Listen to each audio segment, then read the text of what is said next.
Hi, my name is Albert Harvey, and welcome to Secret Things Ministries. Remember these words from the book of Deuteronomy, chapter 29, verse 29. The secret things belong unto the Lord our God, but those things that are revealed belong unto us and to our children forever, that we may do all of the words of the law. Thank you once again for tuning in to another outstanding teaching class here at our home church in St. Louis, Missouri.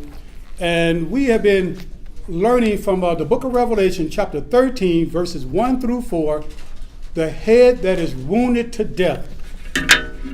And I have it on my whiteboard here. But the topic of our outline is the beast system in Bible prophecy, coming new world order. This is week 8 of a 12-week course, and we'll finish up on November the 29th. That'll be our last class.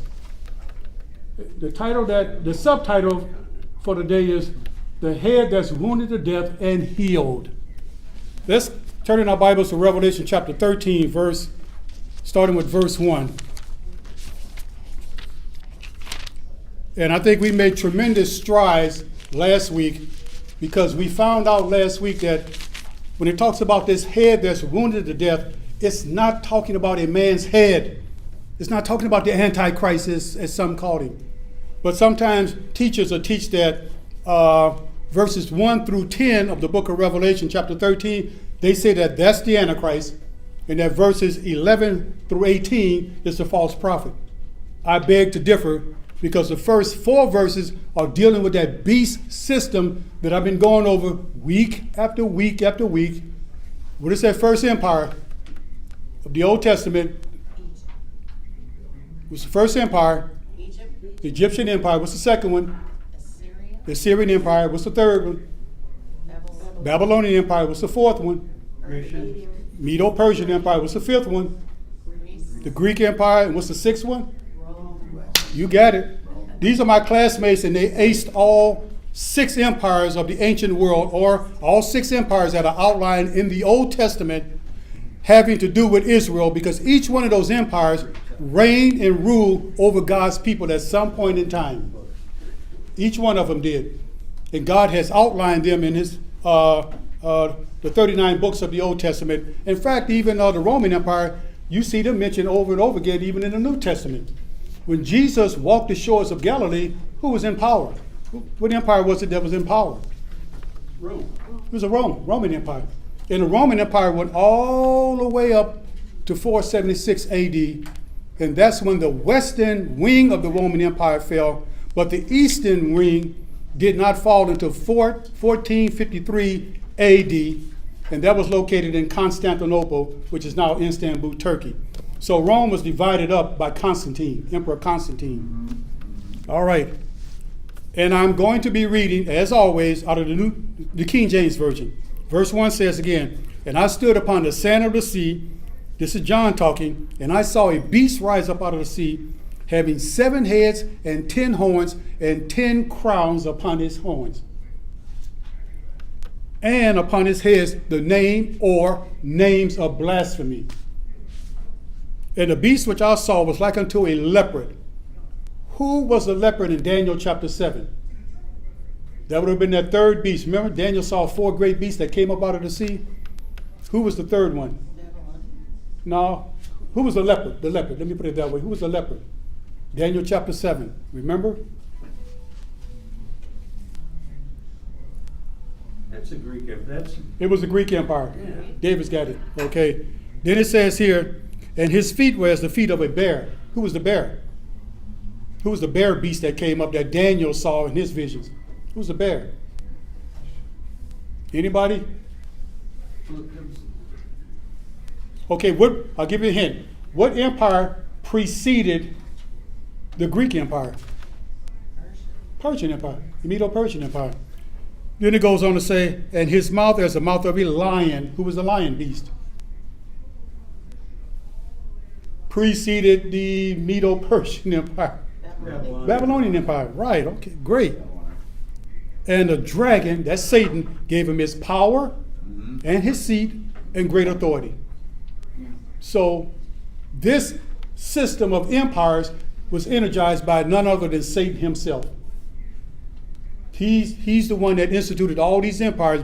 Because remember, when you're talking about the New World Order, for centuries, ever since the Tower of Babel, when man was of one language and one speech, the devil has always wanted to rule the entire world. And he always had to have a man to stand in that gap and be that leader. Under the Egyptian Empire, it was the pharaohs. Mm-hmm. Under the empire of the Assyrians, Babylonians, Medo-Persians, and Greeks, it was kings. And under the Roman Empire, it was emperors. So Satan has always had a man waiting in the wings to try to pull off this new world order. Now, he was centuries too soon, because the scriptures teach us that there will be a new world order, but it won't be in their timing, and it won't even be in the timing of the global elite today. But there will be a new world order at mid-tribulation, when that man of sin, as Paul calls him, sits in that temple of God and declares himself to be God. That's the starting point of this new world order, or simply put, world government. You got it? Okay, verse 3. Now this is interesting right here. This is where so many ministers fall off the wagon, and they don't see it. And I saw one of his heads as it was wounded to death. If you turn to your neighbor to your left and to your right, I can almost safely say that that person is only going to have one head. Not 7 heads, one head. Should I wound it? One head. But there are teachers in the body of Christ, and I don't criticize them for teaching that, because they just simply haven't gotten the revelation yet. But it says here, and John says, I saw one of his heads. So John couldn't possibly be talking about a human being. And like I said, they teach that, well, this is the Antichrist. He's going to suffer a mortal wound, and he's going to be brought back to life, and that's going to imitate Jesus Christ dying on the cross. No. That's a bunch of crock. That doesn't even make sense if you think about it that way. Because tell me, when does Satan have the power to give life? He's a dead spirit. Ever since he had that fall when he was Lucifer, he's a dead spirit. He can't give life. And God Almighty certainly isn't giving life to anybody that would oppose the entire world. So when it says, I saw one of his heads, we have to determine, what are those heads? If it's not a human being, then what? So remember Daniel chapter 2. Remember the dream that Nebuchadnezzar had. He saw a head of gold. Who's the head of gold? That's Babylonian. Okay. He saw chest and arms of silver. Who was that? Who followed the Babylonian Empire? Medo-Persian Empire. Belly and thighs of brass. Who was that? Greek. The Greek Empire. The legs of iron. Who was that? That was Rome. Okay. Let's fast forward and let's see what Daniel himself saw in his visions. He saw 4 great beasts that came up from the sea. Remember the lion beast? Who was that? Who was the lion beast? Babylonian Empire. Then he saw a beast that looked like a bear. Who was that? The Medo-Persian Empire. Then he saw one that was as a leopard, and we just said that a few minutes ago. Who was that? What empire was that? The Greek Empire. Then he saw a beast that didn't look like an animal at all that we've ever seen on this earth. That beast had great iron teeth. But who was that? That was the Roman Empire. So when you put this tapestry together, Daniel chapter 2, Daniel chapter 7, and Revelation chapter 13, those heads mirror what Daniel recorded in his book with those empires back then. It's the same thing, except Daniel said he saw a beast with 7 heads. So there's 2 additional heads that God did not show Daniel, and Daniel did not write about in his book. Which 2 empires was that? Do you remember that? We talked about it. Egypt and Assyria. Egypt and Assyria. Daniel never saw those empires because God never revealed it to him. But remember, Daniel was one of 10,000 young people that was snatched out of their homeland and taken back to the Babylonian kingdom by Nebuchadnezzar. That started, or that began, the times of the Gentiles, the Babylonian captivity. And the times of the Gentile will not end until Jesus Christ comes back and destroy the armies of the beast and the false prophet at Armageddon. That's when the times of the Gentiles will end. And Jesus will establish and set up his kingdom for 1,000 years. Kingdom reign of Christ, and we will reign and rule with him as believers. So get ready. And see, what God is doing right now is he's preparing us to be able to handle future rulership. I want Hawaii. No, that's silly. That's silly. Look, with a glorified body, it doesn't matter where on earth we'll be. Yeah, it won't matter. We'll be reigning and ruling, and we'll have glorified bodies that never tire, that never need to be cleaned up, that would never hunger again, although we will be eating. So we are looking forward to a glorious time on this earth for 1,000 years with no devil, because he'll be bound in a pit for that 1,000 years. Him, his demons, and his false angels, or fallen angels. The entire kingdom of darkness will be bound in the pit. So this will be righteous rule for 1,000 years. Now that's in and of itself is amazing. For 1,000 years, you can have a kid playing out in the field with a viper, and no harm will come to that child.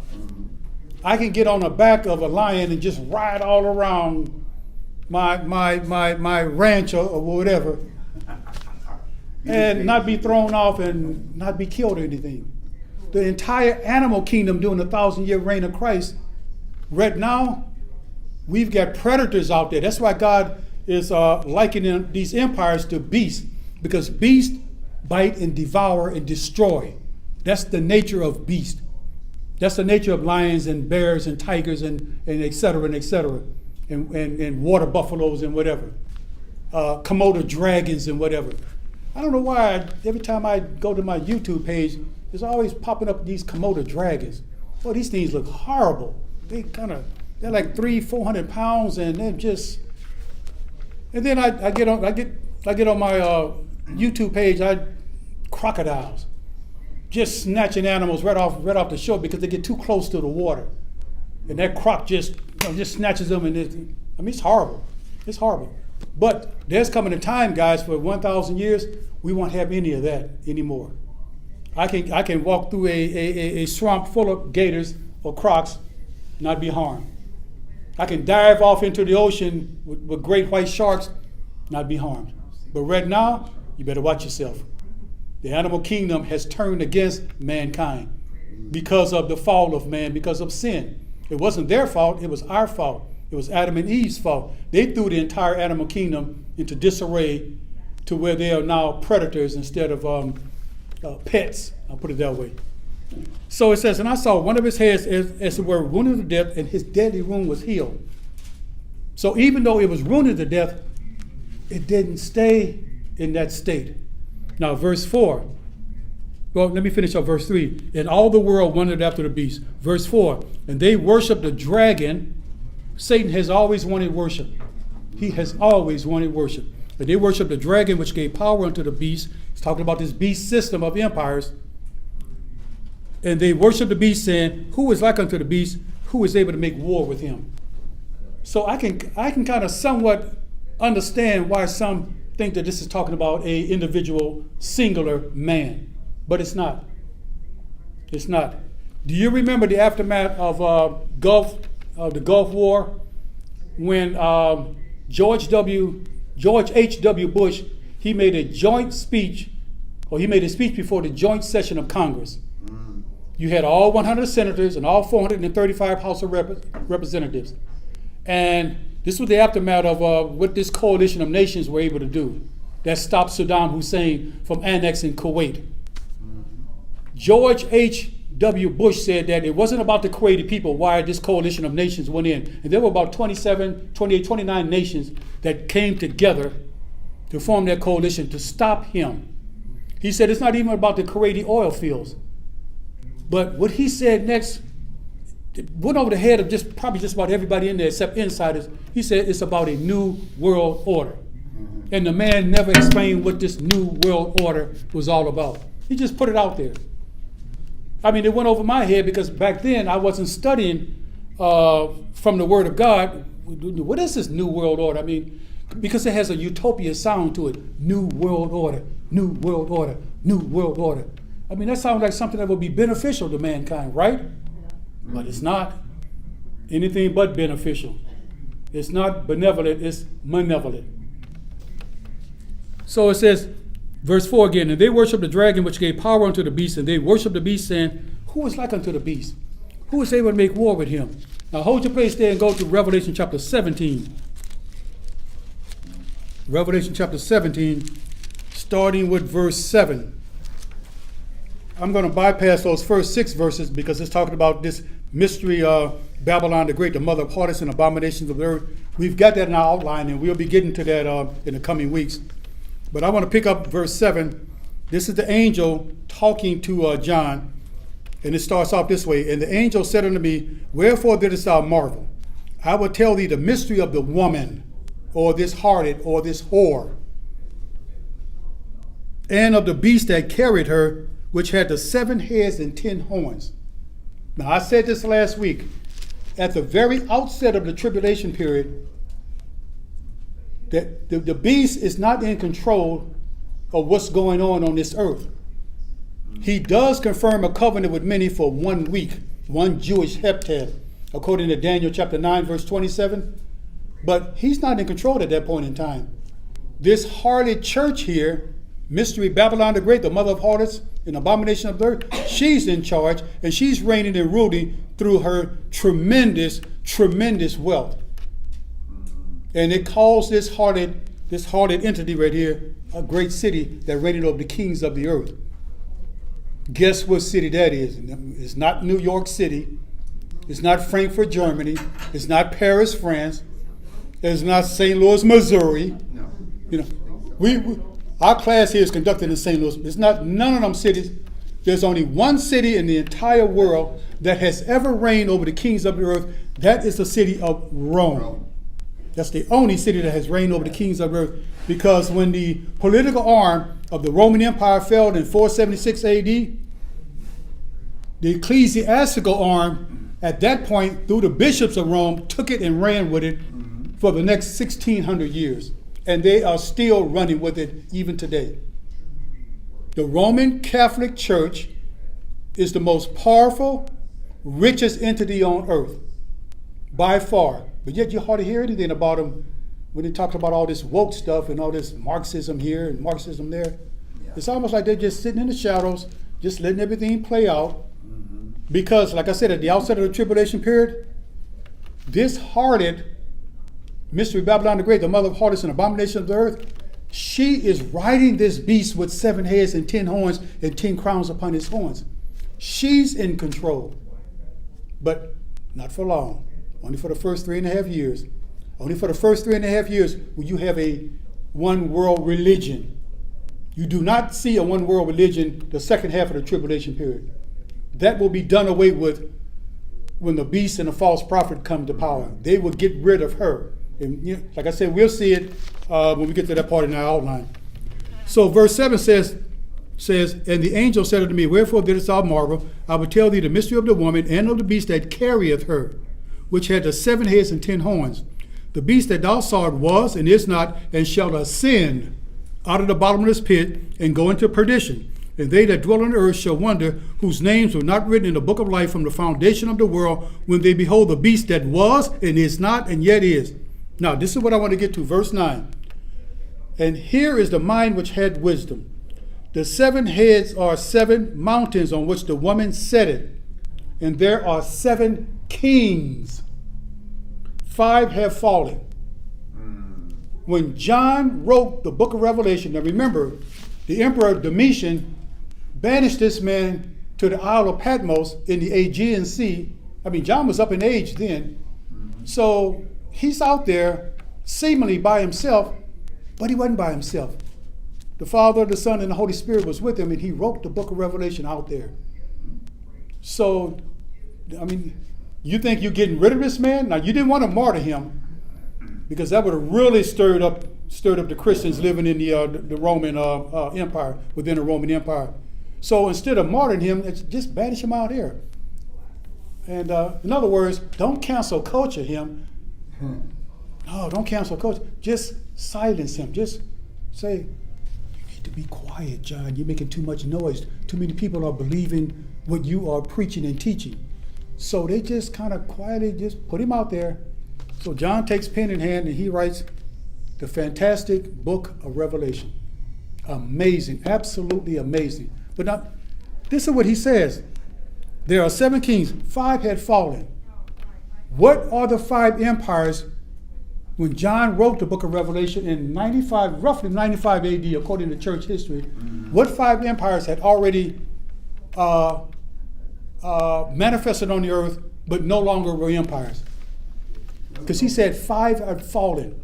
And this is, by the way, this is how we know that this beast coming up out of the sea with 7 heads, 10 horns, and 10 crowns upon his horn. This is why we know it can't be a man. Babylon, Persian, Greek, Egypt and Roman. Assyria. Egypt and Assyria. Yeah. Those are the 5 empires. For those of you that are watching by YouTube, the Egyptian empire had fallen when John wrote the book of Revelation. It had already fallen by the wayside. So was the Assyrian empire. So was the Babylonian empire. So was the Medo-Persian empire. And so was the Greek empire. Those 5 had fallen. And then John says, and one is Rome. The Roman Empire, when he wrote this in 95 AD, the Roman Empire had reigned and ruled roughly about 100 years at that point in time. Yeah, 70 or 60. Because they started in about 63 BC under Pompey. Now here it is, 95 AD, a little over 100 years, that Rome had been in power. So that's the empire that was in John's day. He said 5 had fallen. These are the 5 that had fallen. The first head, the Egyptian empire. Second head, the Assyrian empire. The third head, the Babylonian empire. The fourth head, the Medo-Persian empire, or sometimes we call it the Medo-Persian. The 5th head, the Greek empire. Those were the 5 that had fallen when John wrote the book of Revelation. Then he said, and one is. That's the one is the Roman Empire. Now, this is where it really, really, really gets interesting right here. Watch this. And the other is not yet come. And the other is not yet come. What verse is that?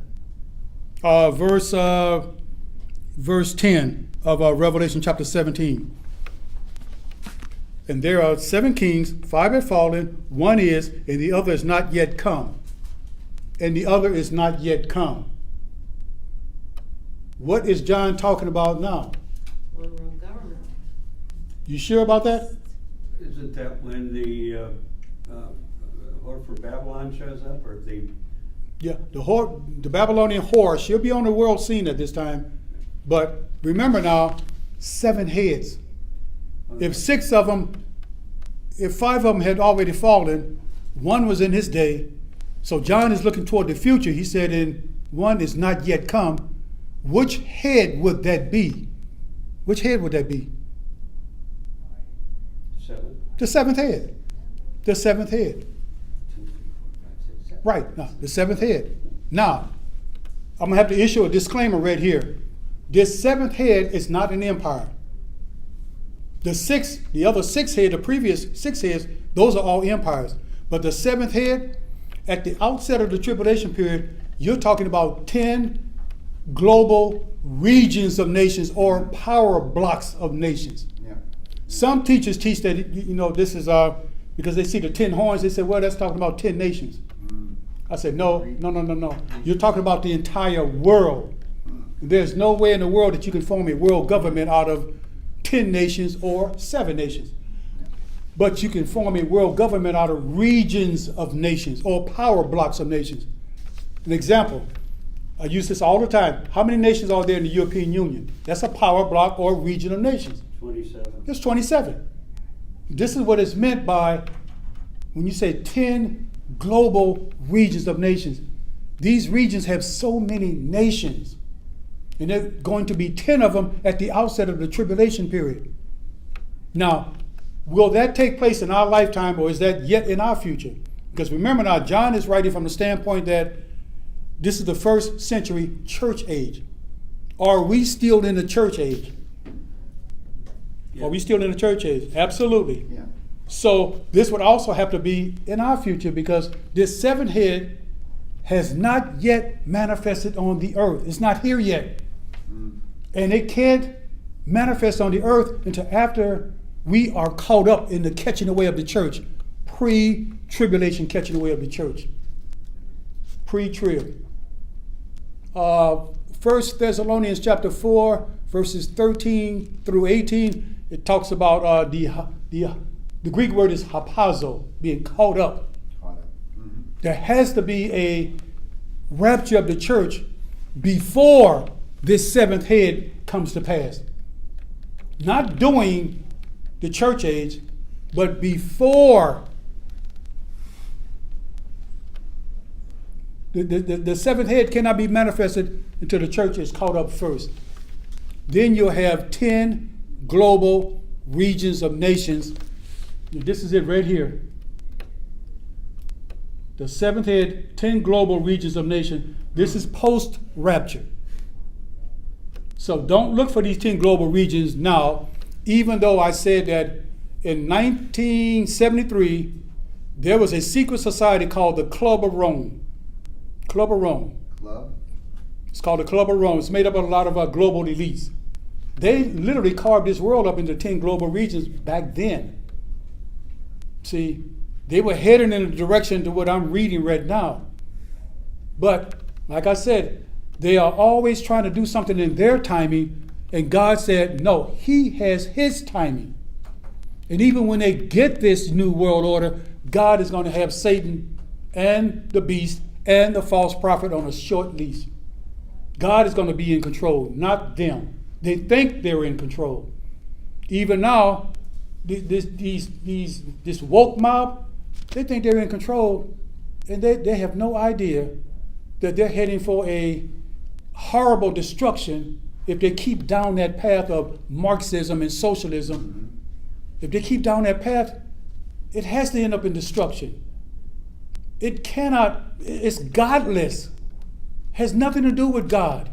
I mean, we see it playing out every day. Every day they're in our face with this woke mentality. Now you're trying to capture the minds of our kids with this critical race theory. And it's not working. Too many moms, too many soccer moms all over the United States are pushing back against this. They said, no, you will not indoctrinate my child in hatred of this country. And grandmas. And grandma, right, and grandmas, and aunties. Don't mess with grandma. And grandpas. You are not going to do it. They have stirred up a hornet's nest. They were getting by with a whole lot of other stuff. I mean, you killed the Keystone XL pipeline, and that hurt us to where we're no longer energy independent. That was stupid. Now we had to call up OPEC. Hey, can you send more barrels over here?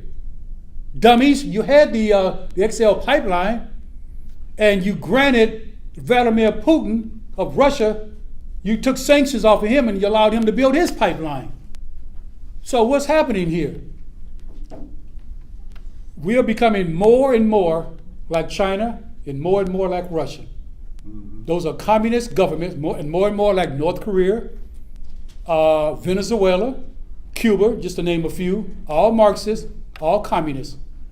Because they figure that communism is a way that's the next step toward this new world order. See, remember I said you can't go from individual nations to a world government. It doesn't work that way. They found out the hard way that it's a process. You've got these individual nations over here, and right here you've got them forming these power blocks of nations, regions of nations. Then the next stop off of that will be the world government. Single nations, power blocks of nations, world government. That's how they found out that it's going to go down with them. You can't go from single nation to a world government. It just doesn't work that way. And God even points out in His Word that it's not going to go down that way. But all these individual nations, there are 247 individual nations in the world today. 193 of them are members of the United Nations. 247 nations of the world. And our nation, we're just one of many. But they want this new world order so bad. I mean, they can taste it. Like I said, ever since the Tower of Babel, Genesis chapter 11, they're going to build a tower to reach to heaven, and they're going to build a city, and they're going to thumb their nose at God and say, we don't need you handling anything. We got this. So God is going to let them have it someday. And it's going to end up at Armageddon. A tragic ending for all of these centuries of this plotting and planning and deception and trying to form this new world order. All right. 5 had fallen. One is, when he wrote the book of Revelation, that was the Roman Empire was the power. The seventh head will not come to pass or not manifest on the earth until after the church is caught up. And she will be controlled by Mystery Babylon the Great, because we see this harlot church sitting astride this beast. She's controlling this beast system at the outset of the tribulation period. She won't remain there, and we'll find out why, and we'll find out what will happen to her. She's going to suffer a tragic ending as well. Mm-hmm. Tragic ending. And all because people turn their backs on God. It'd be so much easier. Don't run from him, run to him. I used to hear this one minister say, even as Christians, if we sin, don't try to hide from God. Don't run from God. Run to him.